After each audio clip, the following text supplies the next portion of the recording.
Hi అండి. మనం ఎన్నో పనులు అనుకుంటాం గానీ అవి కరెక్ట్ టైంలో చేస్తేనే దానికి వాల్యూ ఉంటుంది. అందులో ఒకటే ఈ తాటి రొట్టె అండి. ఇన్ఫాక్ట్ ఇది ఒక డెలికసీ అనే చెప్పాలి.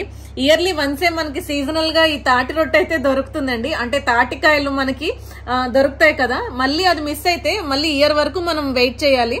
ఇది టేస్ట్ సంగతి పక్కన పెడితే అండి, దీని వాసనే చంపేస్తుందండి. అసలు చాలా అంటే చాలా ఇంట్లో పెట్టుకుంటే ఇల్లంతా ఆ ఫ్రేగ్రెన్సే ఉంటది. అసలు బ్యూటిఫుల్ స్మెల్ అండ్ టేస్ట్ కూడా.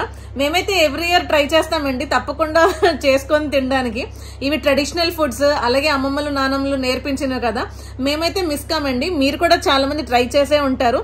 సో మీ ఎక్స్పీరియన్స్ కూడా కింద కమెంట్స్ లో తెలియచేయండి. అలాగే ఈ తాటికాయలు సంపాదించడానికి మేము ఎంత వేటాడామో మేము మా ఫుల్ వీడియో ఛానల్లో ఉన్నదండి, కింద డిస్క్రిప్షన్ లో ఇస్తాను లింక్, ట్రై చేయండి. సో నేనైతే ఇప్పుడు టేస్ట్ చూస్తాను. అద్భుతంగా ఉందండి, ఒక్క ముక్కతో ఆగదు.